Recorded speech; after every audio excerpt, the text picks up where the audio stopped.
Welcome, welcome, welcome to New Entrepreneurial Women. This is the place for midlife women to become more empowered for a fabulous second half of life and to really get our mojo back and to live the kind of life that we dream of. Today, I'm going to be talking about approaching our personal growth from a trauma-informed approach. And I think that it's important because we tend to beat ourselves up when we're trying to accomplish something. We have an idea, but we're fearful of bringing that idea to fruition, or we begin to see some success and we tend to self-sabotage at times. Some of us do. That has been my story. In some of business success that I've achieved in the past, I have noticed, especially looking back, Steve Jobs says we always connect the dots as we look back, that I had some self-sabotaging behaviors. Here's where I think that the personal growth world or common practices in personal growth fail, in that we tend to approach our personal growth in terms of fixing ourselves or just learning more and having better habits and practices. And yes, all of that is important. But I think that we would better serve ourselves if we approach it from a trauma-informed standpoint. So let me back up.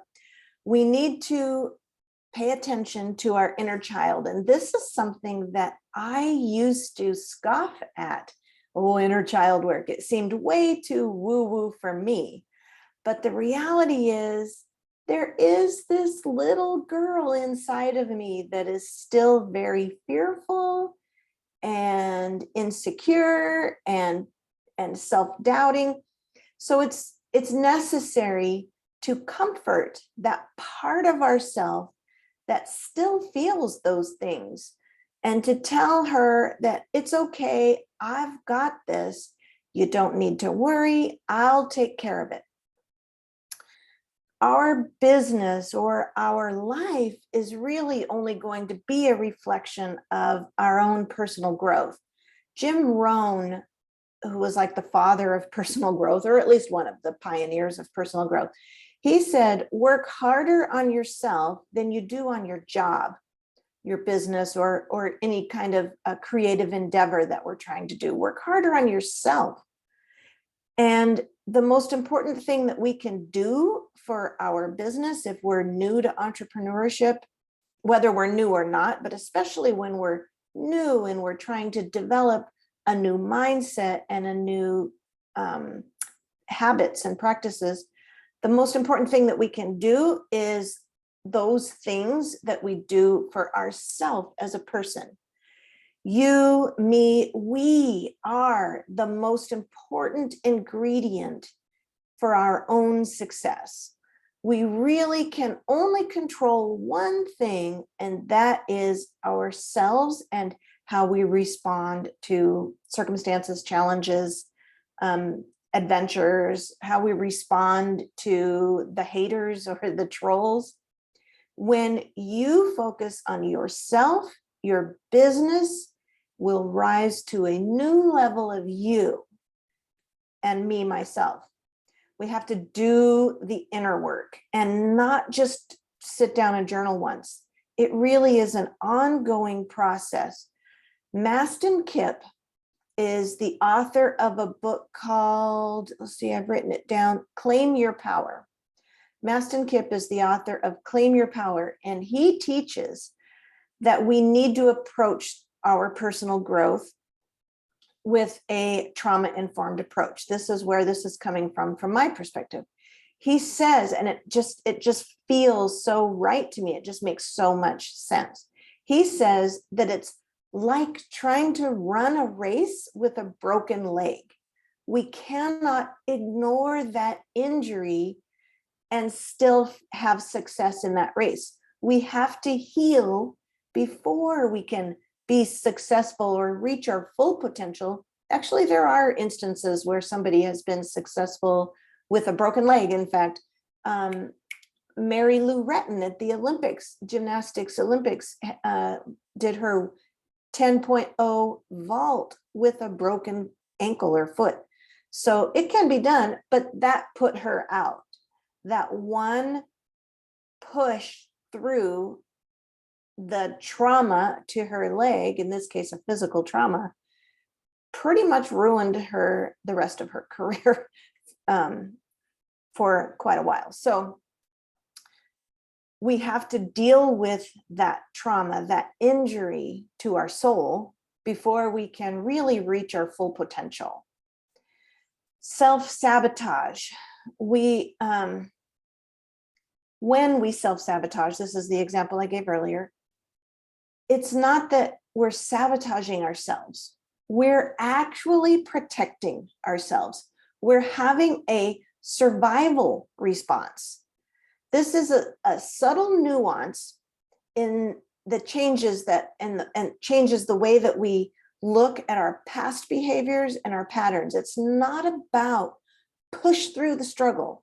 It's about move through the protective layers and move through our struggles and challenges to the other side using this trauma-informed approach to understand our inner child's needs. So some of the self-protective patterns that Mastin Kipp lists in his book, Claim Your Power, there are 11 of them. Putting yourself last. How many of us do that? Especially as women, we've always put others and our family first and their needs first. Trying to control others, perfectionism, doubting your higher wisdom, always assuming the worst. Addictions, procrastination, playing small, staying in toxic relationships, needing the approval of others. Confusions such as always saying, I don't know what to do, I don't know the answer, I don't know how to do that. Until we heal these patterns, we cannot reach our potential. So how has your patterns kept you safe? For me, I identify with a couple of those. There's two that they vie for top for first place in the patterns that run on repeat in my mind. And it's a pattern that is meant, or our subconscious means for it to keep us safe, but that type of safety isn't real. Real safety is on the other side of that trauma or those thinking patterns. If you can make your nervous system feel safe, you can unleash brilliance. That's a Mastin Kipp quote inside his book, Claim Your Power. We are brilliant, genius human beings. But as long as there's this inner child inside of us that keeps us locked in a pattern of protective behaviors, feeling safe, even if it's not real safety, we may never know how brilliant we can be. We need to go to our own inner child and tell her, it's okay. I got this. You don't need to worry. I'll take care of it. You're all right. Sometimes we need to even say those things out loud. Look in the mirror, talk to your inner child.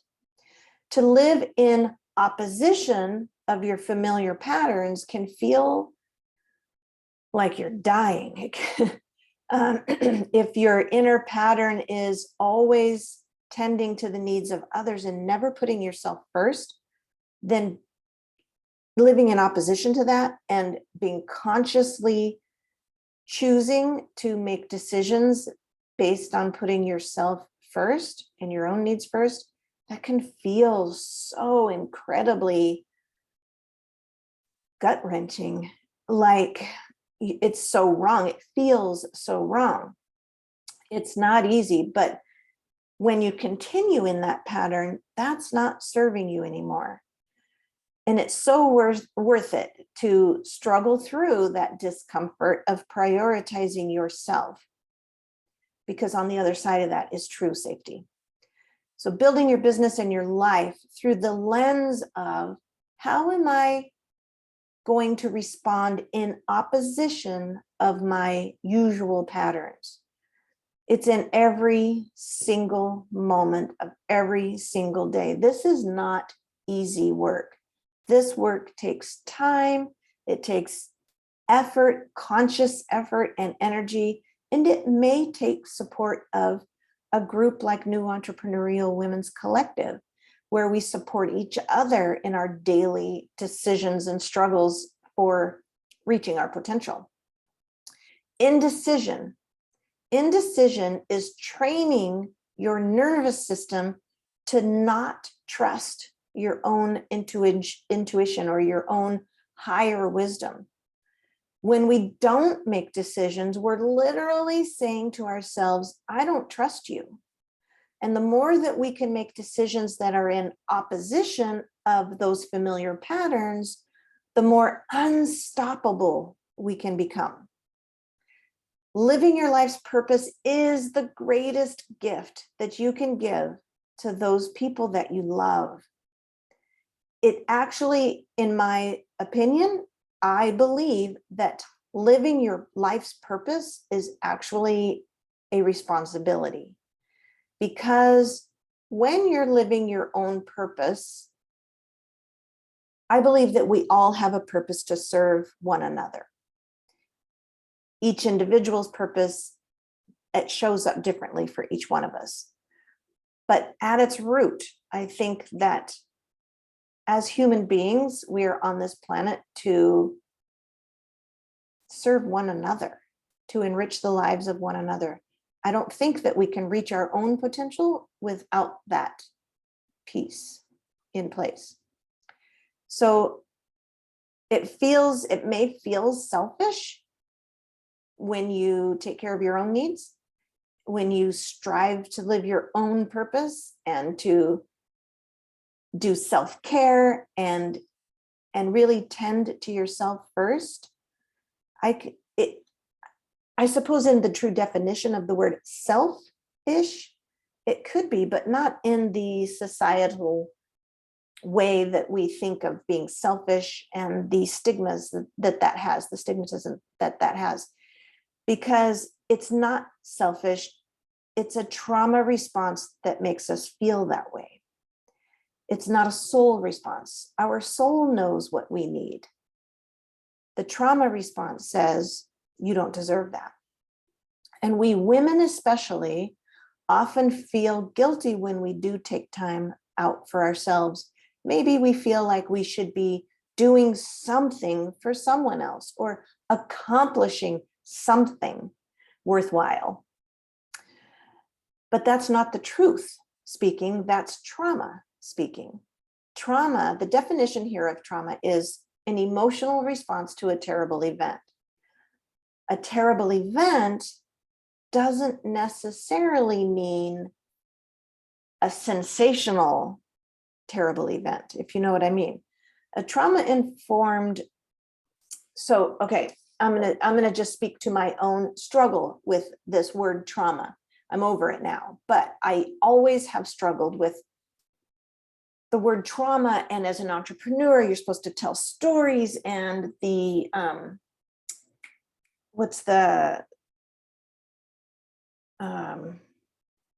hero's journey. That's what I'm trying to think of, the hero's journey.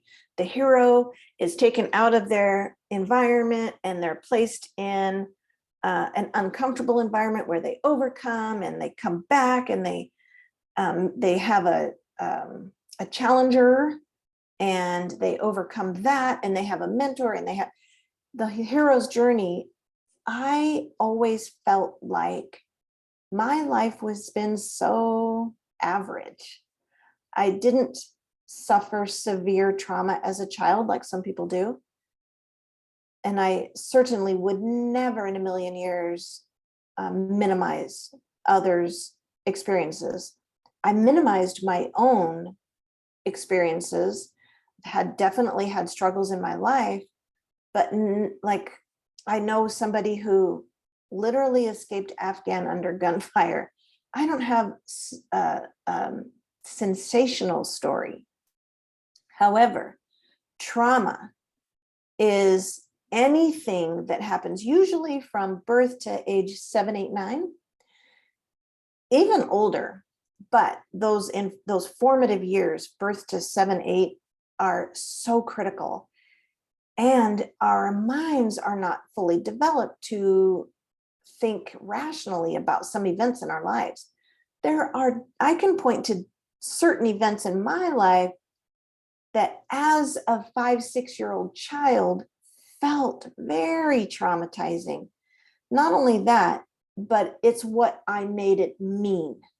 So even if the event itself wasn't particularly sensationally traumatizing in the clinical sense of trauma, but what my child mind made those events mean has definitely caused a trauma response in my adult life, and how I respond to certain challenges and certain successes, self-sabotaging. So in terms of trauma, the trauma-informed approach asks not what is wrong with me and how can I fix me? It's more like what happened to me and how can I heal it? So decision making, if I'm making decisions from the voice in my head, the trauma voice in my head, the decision is not going to serve me for my highest good. If we can identify when our inner child, our traumatized child part of ourself is making a decision, then we can treat ourselves with the care that we need, that we would give, the care that we would soothe an actual physical child that was standing in front of us and having a trauma response. I got you. It's okay. I'm going to take care of you. I'm going to take care of this situation. It's okay. You don't need to worry about it. It's even helpful. This is where the woo-woo for me. I'm okay with it now, but I know excuse me, I know the response of some, because it was my response to feel like that was way too woo-woo to stand in front of a mirror and speak to my own inner child. It's okay. I've got you. You don't need to worry. We're going to get through this. I'm going to take care of you. So there's this woman named Michelle Rohr, and her story of her own personal trauma as a child, and she did have actual childhood trauma that was in a adult situation in her life, was rearing its ugly head. And she has been doing this work for some time. So she was aware that this current situation in her life was triggering her past trauma. And she intentionally chose thoughts that were in opposition of her usual behavior patterns and thinking patterns. So during this 3-month period, she, in one of the months, set a particular goal that she needed an extra $35,000. That's quite hefty. So she wrote it down, put it aside, forgot about it. She meditated on it, envisioned it, wrote it down, then forgot about it. A few days later, she was remembering this course that she had created and hadn't done anything with. So she decided she was going to launch it. And she put together a 2-week-long public launch. She didn't have the energy because of this other thing, personal thing that was going on in her life. She just didn't have a ton of energy. So she didn't make a whole bunch of videos and show up for this launch in a gigantic way, but she thought 1 video a day, that felt comfortable. She could manage that. So that's what she did, 1 video a day for 2 weeks. And at the end, she said she added up all of the, the payment plans and all of the all of the ways that she collected money over that course, and had made $37,000, and realized later that she had at the beginning of the month written down her goal of 35,000. She ended up having 37,000 extra money than what was her usual activities by the end of that month. And it's not just because she wrote it down. It's because she deliberately was choosing all along the way thoughts in opposition of her usual destructive trauma voice patterns, and actively choosing thoughts in opposition to that.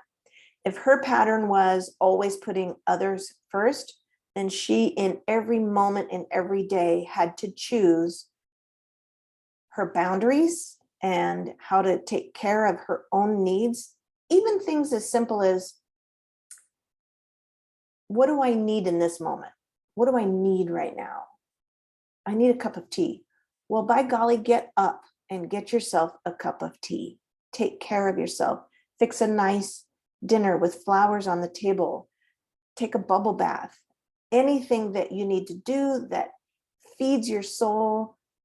For me, last weekend, I spent the entire day out in the woods waterfall hopping. Went to various different waterfalls, and that feeds my soul, to spend time out in nature, to just be present, and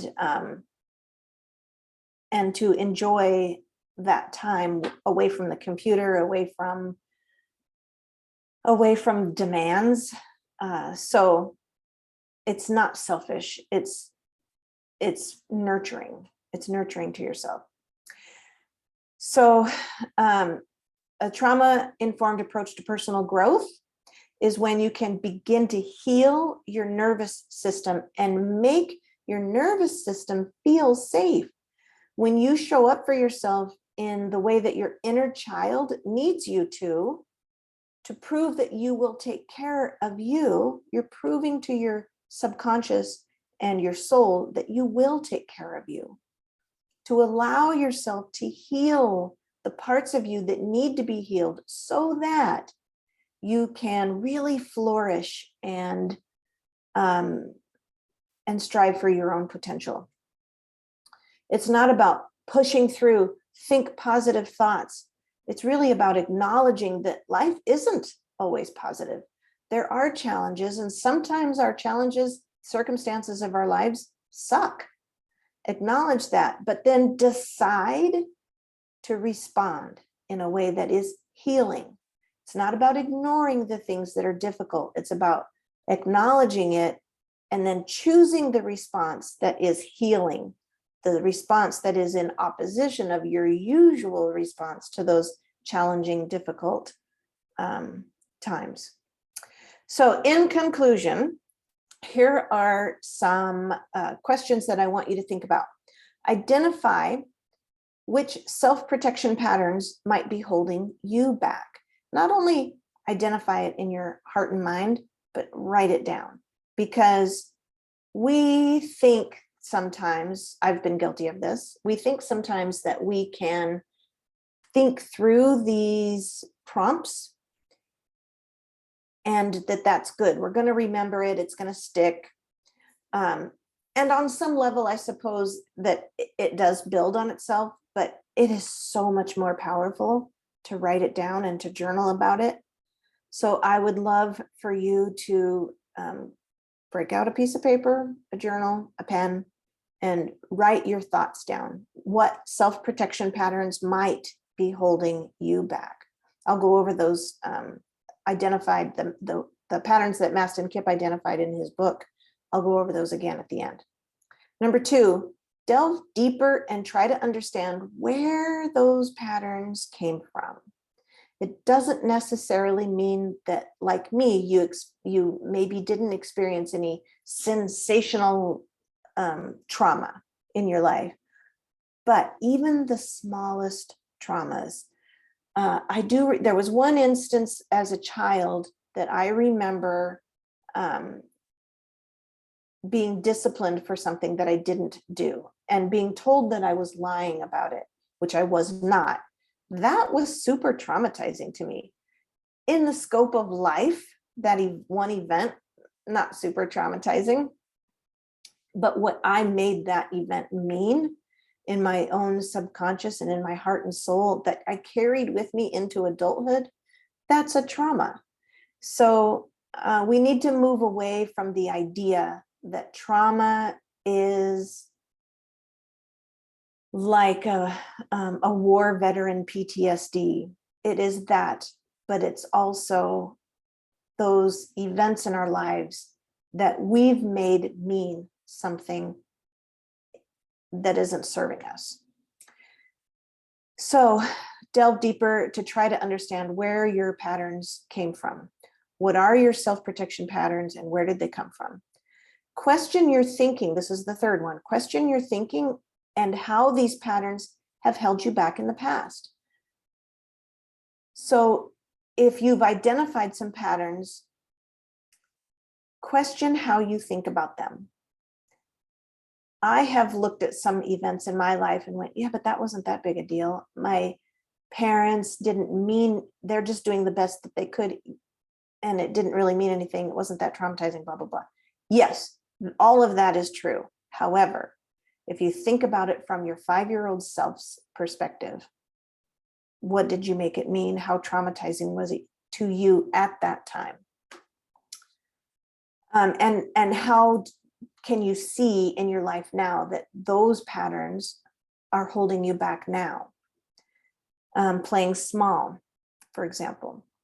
The fourth one is now make a plan to act in opposition of those self-protection patterns. And this is a continual ongoing thing.